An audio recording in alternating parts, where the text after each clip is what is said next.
തുടങ്ങാലേ. എൻ്റെ ഇത്രയും കാലത്തെ സർവീസിനിടയിൽ ഒരുപാട് സംഭവബഹുലമായ കേസുകൾ ഞാൻ അന്വേഷിച്ചിട്ടുണ്ട്. അതെല്ലാം തെളിവുകൾ നിരത്തി ഞാൻ എന്ത് ചെയ്തിട്ടുണ്ട്, തെളിയിച്ചിട്ടുണ്ട്.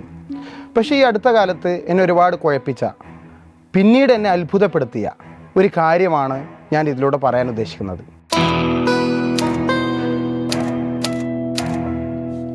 കുറച്ച് ദിവസം മുമ്പ് എനിക്കൊരു ഫോൺ കോൾ വന്നു. അത് ഒരു വാത്സല്യനിധിയായ ഒരു അമ്മയായിരുന്നു. ആ അമ്മക്ക് ആ അമ്മയുടെ മകളെക്കുറിച്ച് ഒരുപാട് ആശങ്കകളും അതേപോലെ ഊഹാപോഹങ്ങളും ഉണ്ടായിരുന്നു. അതെ, സംശയമൊന്നും അല്ലായിരുന്നു. അതായത് എനിക്ക് അവളിൽ ചില വ്യക്തമായ മാറ്റങ്ങൾ കാണാൻ പറ്റിയിട്ടുണ്ടായിരുന്നു. കൃത്യമായി പറയുകയാണെങ്കിൽ കഴിഞ്ഞ വെള്ളിയാഴ്ച മുതലാണ് അവളിൽ ഈ മാറ്റങ്ങളൊക്കെ കണ്ടു തുടങ്ങിയത്. അപ്പോഴാണ് ഞാൻ സാറിനെ വിളിച്ച് ഈ കാര്യങ്ങളൊക്കെ പറഞ്ഞത്. നട്ടുച്ച സമയത്താണ് ഞാൻ ആ വീട്ടിലെത്തിയത്. ഒരു ഗ്ലാസ് വെള്ളം പോലും ആ അമ്മ എനിക്ക് തന്നില്ല. അത് പോട്ട്, ഞാൻ ആ അമ്മയോട് സംസാരിച്ചു. ചുറ്റുപാടൊക്കെ ഞാൻ നോക്കി. ഒരു അസ്വാഭാവികതയും എനിക്കവിടെ തോന്നിയില്ല. പക്ഷേ അസ്വാഭാവികതയൊക്കെ ഉണ്ടായിരുന്നു. അല്ലെങ്കിൽ പിന്നെ ഇത്രയും കാലം ഒരു പണിയെടുക്കാത്ത എൻ്റെ മോൾക്ക് ഇത്രയും വിചിത്രമായ മാറ്റങ്ങളൊക്കെ വരാൻ കാരണം എന്താ? കുറച്ചു നേരം ഞാൻ എവിടെയൊക്കെ ചുറ്റിപ്പറ്റി നിന്നതിന് ശേഷം ഞാൻ നേരെ ചെന്നത് ആ കുട്ടിയുടെ റൂമിലേക്കാണ്.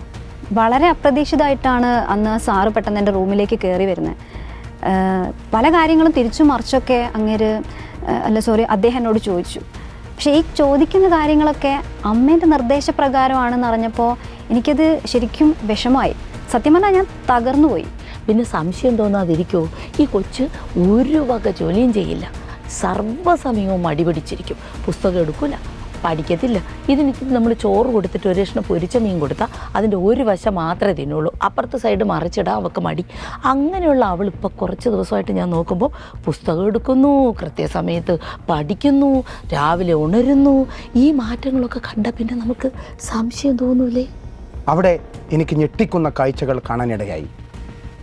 എന്താണെന്ന് വെച്ചാൽ ആ കുട്ടിയുടെ റൂമിൻ്റെ ചുമരിൽ ഒരു ടൈം ടേബിൾ ഞാൻ കണ്ടു. അത് വെറുമൊരു ടൈം ടേബിൾ ആയിരുന്നില്ല, വ്യക്തമായ ഒരു സ്റ്റഡി പ്ലാൻ ആയിരുന്നു.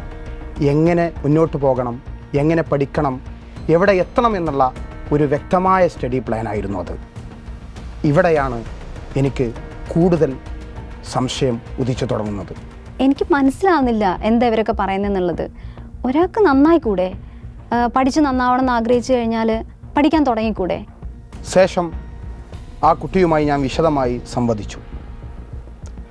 കുറച്ച് നേരം കഴിഞ്ഞതിന് ശേഷം ആ കുട്ടിയുടെ മൊബൈൽ ഫോൺ ഞാൻ പരിശോധിച്ചു. ഒരു കാര്യം വ്യക്തമായി എനിക്ക് മനസ്സിലായി. ആ ഫോണിന് ലോക്കുണ്ടായിരുന്നു. സ്ട്രോങ് പാസ്വേഡായ 1 മുതൽ 8 വരെയുള്ള സംഖ്യയാണ് ലോക്ക്. അത് ആ കുട്ടി തന്നെ എനിക്ക് പറഞ്ഞു തന്നു. അത് പരിശോധിച്ചപ്പോൾ ഞെട്ടിക്കുന്ന സത്യമാണ് എനിക്ക് മനസ്സിലാക്കാൻ സാധിച്ചത്. സത്യം പറഞ്ഞാൽ ഇതൊക്കെ അറിഞ്ഞ് ഞാനങ്ങ് ഷോക്കിംഗ് ആയിപ്പോയി.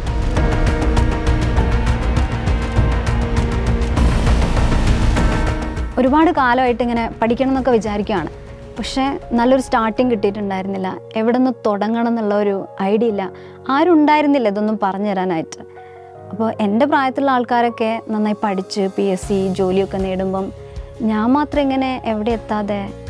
കൃത്യമായ ലക്ഷ്യബോധമുള്ള, വളരെ ഫോക്കസ്ഡ് ആയിട്ട് ചിന്തിക്കുന്ന, ലക്ഷ്യമുള്ള ഒരു കുട്ടിയെയാണ് പിന്നെ ഞാനവിടെ കണ്ടത്. കുറച്ച് ദിവസങ്ങൾക്ക് മുമ്പാണ് ആ കുട്ടി ആ കാര്യം ചെയ്തത്. അല്ലാതെ അമ്മ പറയുന്നത് പോലെ ഒരു പ്രശ്നക്കാരിയായിട്ടൊന്നും എനിക്ക് തോന്നിയില്ല. ഇനി അമ്മക്കാണോ പ്രശ്നം? അതെ, ഞാൻ സൈലം BScനെ കുറിച്ച് അറിഞ്ഞു. അവർ ജനറൽ ഫൗണ്ടേഷൻ 4.0 എന്ന് പറയുന്ന പുതിയ ബാച്ച് തുടങ്ങുന്നു എന്ന് അറിഞ്ഞു. ഞാൻ ആ ബാച്ചിൽ പഠിച്ചു തുടങ്ങുക എന്നുള്ളത് ശരിക്കും ഒരു ഉറച്ച തീരുമാനം തന്നെയായിരുന്നു. അല്ലാതെ അത് വെറുതെ എടുത്ത തീരുമാനമൊന്നുമല്ല. സ്ക്രാച്ചിൽ നിന്ന് തുടങ്ങാമെന്നുള്ള ഉറച്ച തീരുമാനം തന്നെ. ആ പഠനത്തിലൂടെയാണ് ആ കുട്ടിക്ക് മാറ്റങ്ങൾ തുടങ്ങിയത്. ആ മാറ്റമാണ് ആ സ്നേഹനിധിയായ അമ്മ കണ്ടത്. ഇപ്പോൾ അമ്മയ്ക്ക് എല്ലാം വ്യക്തമായി. അമ്മ വളരെയധികം സന്തോഷമായി. ഇതിലൂടെ എനിക്ക് പറയാനുള്ളത്, ആ കുട്ടിയിലൂടെ കേരളത്തിലെ എല്ലാ യുവതി യുവാക്കൾക്കും ഒരു മാതൃകയുണ്ട്. ഇപ്പോൾ എനിക്ക് സമാധാനം. എൻ്റെ മോളെക്കുറിച്ച് ഓർത്ത് എനിക്ക് അഭിമാനം തോന്നുന്നു. പിന്നെ ഇതെല്ലാം കണ്ടെത്തി തന്ന സാറിനോടും ഒരുപാട് നന്ദിയുണ്ട്. അങ്ങനെ ആദ്യമായി ഞാനൊരു കേസ് വിജയകരമായി തെളിയിച്ചു. ഒന്ന് കട്ട് ചെയ്യണേ.